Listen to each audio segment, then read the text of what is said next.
नमस्कार, अमर उजाला.com देख रहे हैं आप। आपके साथ मैं हूं सुमित चौधरी। मध्य प्रदेश की राजधानी भोपाल से चौंकाने वाला मामला सामने आया है। आपको फिल्म द केरला स्टोरी याद होगी। बिल्कुल उसी तर्ज पर आरोपी मुस्लिम बहनें पहले हिंदू युवतियों को दोस्ती के जाल में फंसाती थी, फिर अपने भाई और प्रेमी से दुष्कर्म करवाकर उन्हें जिस्म फरोशी के धंधे में धकेल देती। इतना ही नहीं, जाल में फंसाई गई युवतियों का धर्म तक बदलवाने का दबाव उन पर बनाया जाता था।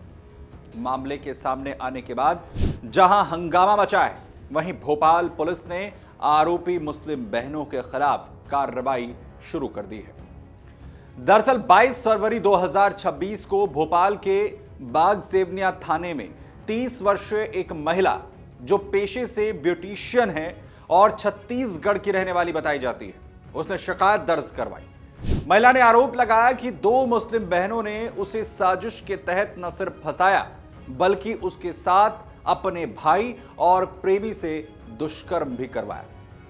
महिला ने बताया कि कुछ वक्त पहले उसकी मुलाकात माहिरा उर्फ अमरीन नाम की एक महिला से हुई थी। धीरे धीरे दोनों में दोस्ती बढ़ गई। माहिरा ने उसे भोपाल आने का प्रस्ताव दिया। कहा गया कि यहां उसे नौकरी मिलेगी, अच्छी कमाई होगी और रहने की सुविधा भी मिलेगी।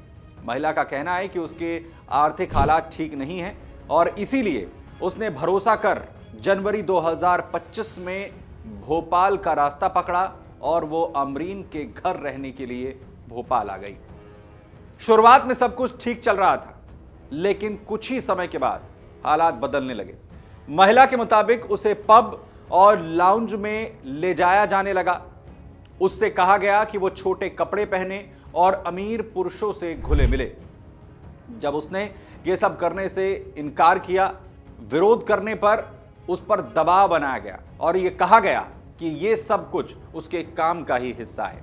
पीड़िता का आरोप है कि अगस्त 2025 में चंदन यादव नाम के एक व्यक्ति ने उसे अपनी बहन से मिलाने के बहाने नारायण नगर इलाके में ले जाकर उसके साथ दुष्कर्म को अंजाम दिया। इसके बाद नवंबर 2025 में अमरीन उसे रिश्तेदारों से मिलाने के नाम पर अपने साथ ले गई। वहां पर भी महिला के साथ रेप हुआ। बिलाल से उसकी मुलाकात करवाई गई।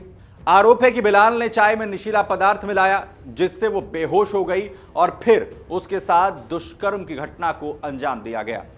दिसंबर 2025 में उसे पर्सनल काम के बहाने अहमदाबाद ले जाया गया, जहां यासिर नाम के व्यक्ति पर दुष्कर्म का आरोप पीड़िता की तरफ से लगाया गया है। पीड़िता का कहना है कि अगस्त 2025 से जनवरी 2026 के बीच भी उसके साथ कई बार उसका यौन शोषण किया गया। महिला का यह भी आरोप है कि जब उसने इन तमाम घटनाओं के बाद विरोध किया तो उसे ब्लैकमेल किया जाने लगा। आपत्तिजनक तस्वीरों और बदनामी की धमकी उसे दी गई। इतना ही नहीं, उस पर धर्म परिवर्तन का दबाव भी बनाया गया। उसे नमाज पढ़ने, बुर्का पहनने और मुस्लिम युवक से शादी करने के लिए कहा गया। किसी तरह जनवरी 2026 में पीड़ित महिला वहां से निकलकर अपने रिश्तेदारों के पास छत्तीसगढ़ पहुंची। इसके बाद उसने किसी तरह हिम्मत जुटाकर फरवरी 2026 में भोपाल पुलिस से संपर्क किया और 22 फरवरी को बाग सेवनिया थाने में अपनी शिकायत दर्ज करवाई। शिकायत दर्ज होने के बाद पुलिस ने जब अमरीन और उसके संपर्कों की पड़ताल शुरू की, तभी एक दूसरी महिला भी सामने आई। ये महिला भोपाल की रहने वाली बताई जा रही है और उसकी उम्र करीब 30 साल है।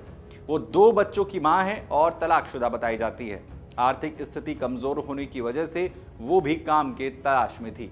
पुलिस को दिए बयान में पीड़िता ने बताया कि उसकी मुलाकात भी अमरीन से आशिमा मॉल के आसपास हुई थी। अमरीन ने उसे घरेलू काम और बेबी सिटर की नौकरी का भरोसा दिलाया था। नियमित सैलरी, सुरक्षित माहौल और रहने की सुविधा का भी लालच पीड़िता को दिया गया। कुछ वक्त तक उसने अमरीन के संपर्क में काम भी किया। महिला का आरोप है कि नौकरी के नाम पर उसे धीरे धीरे जाल में फंसाया गया। उसने पुलिस को बताया कि एक दिन उसे नशीला पदार्थ दिया गया, जिसके बाद वो बेहोश हो गई। महिला का यह भी आरोप है कि बेहोशी की हालत में बिलाल, चंदन और यासिर नाम के शख्स ने उसके साथ गैंगरेप किया। इतना ही नहीं, पीड़िता का कहना है कि यह सिर्फ एक बार नहीं हुआ बल्कि उसके साथ कई बार उसका दुष्कर्म किया गया। विरोध करने पर उसे धमकियां दी जाती थी, बदनामी और बच्चों को नुकसान पहुंचाने के लिए धमकाया जाता था।